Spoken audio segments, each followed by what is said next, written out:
lesson we are going to be learning about what is an atomic number.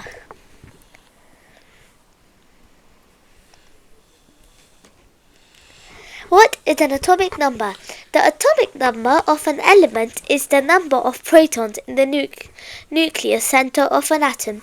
Every element has a unique atom number, which makes it different from other elements.